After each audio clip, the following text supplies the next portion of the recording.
চেন্নাইকে ঘরের মাঠে হারানোর পরে ইস্টবেঙ্গল ক্লাব এখন দুরন্ত ফর্মে এবং অস্কার ব্রুজও তিনি তার কথা রেখেছেন, জয়ের ধারা অব্যাহত রেখেছেন। একের পর এক ম্যাচ জয় পাচ্ছে অস্কার ব্রুজো ক্ষুরধার মস্তিষ্কের জন্য। তবে একটা খারাপ খবরও রয়েছে। এই চেন্নাই ম্যাচেই আমরা দেখলাম যে মাঝ মাঠে নির্ভরযোগ্য ফুটবলার তারকা মিডফিল্ডার সাউল ক্রিসপো চোট পেলেন। এমন চোট পেলেন যে তাকে মাঠের বাইরে নিয়ে যেতে হলো, তিনি আর উঠতে পারলেন না। তার পরিবর্তে জিকসন সিং নামলেন এবং জিকসন কিন্তু তার পরিবর্তন হিসেবে নেমে সোনা ফলালেন কার্যত। যে গোলটা তিনি করলেন অসাধারণ, গোলকিপারের কিচ্ছু করার ছিল না চেন্নাইয়ান এফসির গোলকিপারে। তো গতকাল আমরা দেখলাম দিয়ামান্তাকোসকে সেকেন্ড হাফে তুলে নেওয়া হলো, সাউল ক্রেসপোকে তুলে নেওয়া হলো চোটের জন্য। সাউল ক্রেসপো খুব সম্ভবত পরের ম্যাচ খেলতে পারবেন না। অস্কার ব্রুজো তিনি জানিয়েছেন সাংবাদিকদের যে হয়তো তাকে 2 সপ্তাহ মাঠের বাইরে থাকতে হতে পারে। তারপর আবার দেখলাম শেষের দিকে তিনি হলুদ কার্ডও দেখলেন, মাঠের বাইরে চলে গিয়েও হলুদ কার্ড দেখতে পেলেন। তো হলুদ কার্ড একটা সমস্যা ছিলই তার জন্য। তো সব মিলিয়ে উড়িষ্যা এফসির বিরুদ্ধে ইস্টবেঙ্গলের পরবর্তী ম্যাচ উড়িষ্যা এফসি, এবং সেটা হোম ম্যাচ। পরপর 3টে হোম ম্যাচ রয়েছে এবং অস্কার ব্রুজো চাইছেন এই 3টে ম্যাচে জিততে। তাহলে তারা বুঝতে পারবেন যে তারা সুপার 6-এ যেতে পারবেন কি পারবেন না। সেক্ষেত্রে উড়িষ্যা এফসি কঠিন প্রতিপক্ষ। যদিও উড়িষ্যা এফসির ফুটবলার রয় কৃষ্ণা তিনি চোট পেয়ে আইএসএল থেকে ছিটকে গিয়েছেন। এই উড়িষ্যা এফসিতেই আবার ক্লিটন সিলভাকে লোনে পাঠানোর কথাবার্তাও চলছে। তো সব মিলিয়ে এই উড়িষ্যা এফসি ম্যাচটা ইস্টবেঙ্গলকে জিততে হবে, শুধু নয় পরপর 3টে ম্যাচ ইস্টবেঙ্গলকে জিততে হবে। আর জেতার জন্য যে সমস্ত ফুটবলারদের উপরে নির্ভর করতে হবে ইস্টবেঙ্গলকে, তাদের মধ্যে অন্যতম এই সাউল ক্রেসপো। কারণ কালকে মাঠে তিনি থাকাকালীন এবং তিনি উঠে যাওয়ার আগে পর্যন্ত তার একেবারে লিখে দেওয়া পাসটা থেকে কিন্তু বিষ্ণু গোল করেছেন এবং বিষ্ণুও দেখিয়ে দিয়েছেন যে তিনি গোলটা করতে পারেন। এর আগে দেখা যেত বিষ্ণুকে একটু এলোমেলো, তিনি বল নিয়ে উঠতেন, গোল করার জায়গায় পৌঁছতেন, কিন্তু গোলটা তিনি করতে পারতেন না। শেষমেশ 3 কাঠিতে বল রাখতে পেরেছেন পিভি বিষ্ণু। এবং ইস্টবেঙ্গলে একটা বিকল্পও তৈরি হয়েছে বলা যেতে পারে। এই বিদেশিরা যদি নাও থাকে, এমনিতেই ইস্টবেঙ্গল ক্লাব দুজনকে পরিবর্তন করবেন। অস্কার ব্রুজো তিনি পরিবর্তন করতে চাইছেন, একজন স্ট্রাইকার একজন স্টপার চাইছেন, এবং এই নাম দুটো যে ক্লিটন সিলভা এবং হিজাজি মাহের হবে সেটার বলার অপেক্ষা রাখে না। যদিও চেন্নাই ম্যাচে হিজাজি মাহের কিন্তু ভালো খেলেছেন। হেক্টর রিভেসের অভাব বুঝতেই দেননি, একটাও গোল করেনি, গোল খায়নি।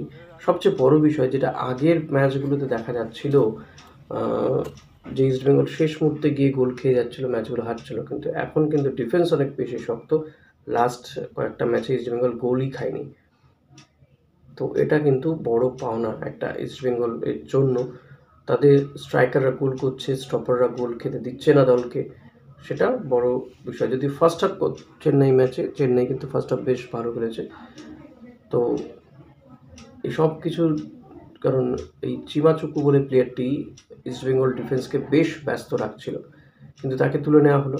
আমার জানা নেই কেন তুলে নেওয়া হলো, সেটা চেন্নাই কোচের বড় বাজে মুভ বলে আমার মনে হচ্ছে। কিন্তু ইস্টবেঙ্গল কোচ অস্কার ব্রুজো তিনি কিন্তু বিকল্প তৈরি রাখছেন, যেটা ইস্টবেঙ্গলের জন্য খুবই ভালো বিষয়। এটা তো বলতেই হবে যে সমস্ত প্লেয়াররা দেশীয় প্লেয়াররা, আর একটা বড় বিষয় যে দুজনই দেশীয় প্লেয়ার গোল পেয়েছেন।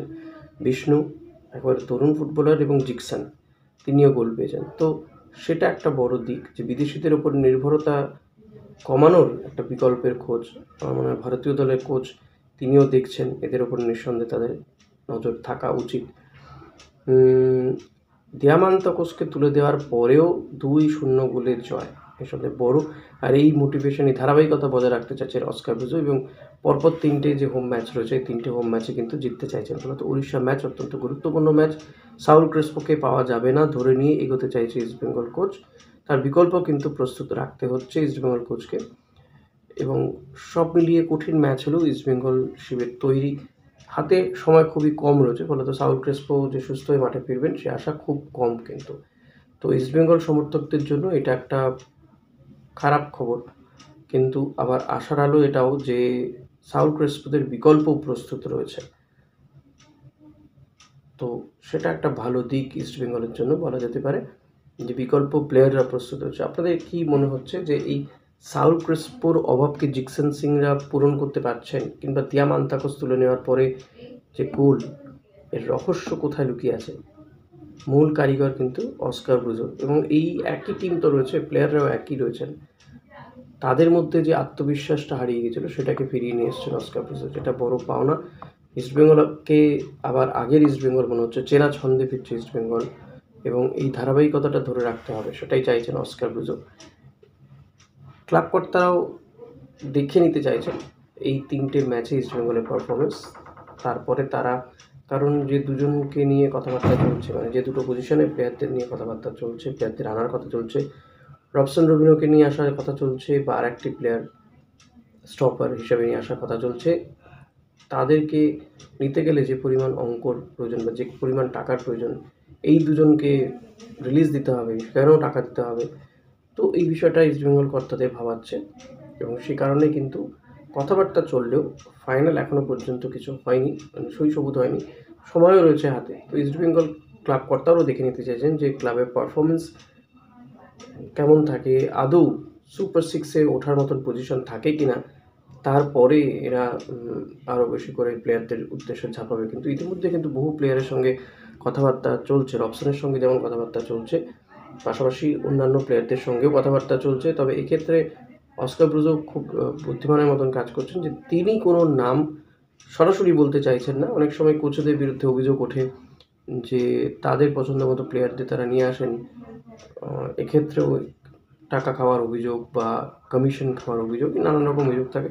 তো অস্কার ব্রুজো এই সমস্ত বিতর্কের মধ্যে পড়তে চাইছেন না, সে কারণে তিনি নিজের থেকে নাম বলছেন না। এখন এটা তো ঠিকই যে তার সবুজ সংকেত ছাড়া কোনো প্লেয়ার ইস্টবেঙ্গল ক্লাবে ঢুকবে না, নতুন কোনো প্লেয়ার। অতি অবশ্য তার পরামর্শ নেওয়া হচ্ছে। এই সমস্ত কিছু দেখেই নতুন প্লেয়ারদের রিক্রুটমেন্টের বিষয়টি নির্ভর করছে। তবে ইস্টবেঙ্গল ক্লাব ছন্দে ফিরছে, এটা নিঃসন্দেহে ইস্টবেঙ্গল সমর্থকদের জন্য, আমাদের মতন সমর্থকদের জন্য তো ভালো খবরই। আর দেখা যাক পরের ম্যাচ উড়িষ্যা এফসি, কঠিন ম্যাচ। এই কঠিন ম্যাচ সহজ করে ইস্টবেঙ্গল জিততে পারে কিনা, অতি অবশ্যই জিততে হবে। তবে ইস্টবেঙ্গলের জন্য ভালো খবর যে রয় কৃষ্ণা তিনি আর খেলতে পারছেন না আপাতত। তো ভয়ঙ্কর একজন স্ট্রাইকার রয় কৃষ্ণা, ওড়িশা এফসির হয়ে তিনি আর খেলতে পারবেন না, এটা ইস্টবেঙ্গলের জন্য পজিটিভ খবর নিঃসন্দেহে। লেটস সি কী হয় পরবর্তী ম্যাচ, আমাদের সেদিকে নজর রাখতে হবে। আপনাদের নজর থাকুক আমার এই চ্যানেলে সব ধরনের খবরের আপডেট পেতে, বিশেষ করে ইস্টবেঙ্গল ক্লাব ক্রিকেটের খবর।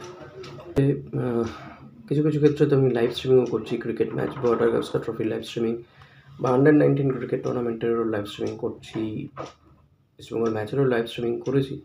তো খেলাটা দেখায়নি, স্কোর দেখাচ্ছি, স্কোরের লাইভ স্ট্রিমিং। তো দেখবেন আপনারা, সেটাও নিশ্চয়ই দেখবেন আশা করব। চ্যানেলে নতুন হলে সাবস্ক্রাইব করে নেবেন, ভিডিওটি লাইক করবেন, কমেন্ট করবেন অতি অবশ্যই।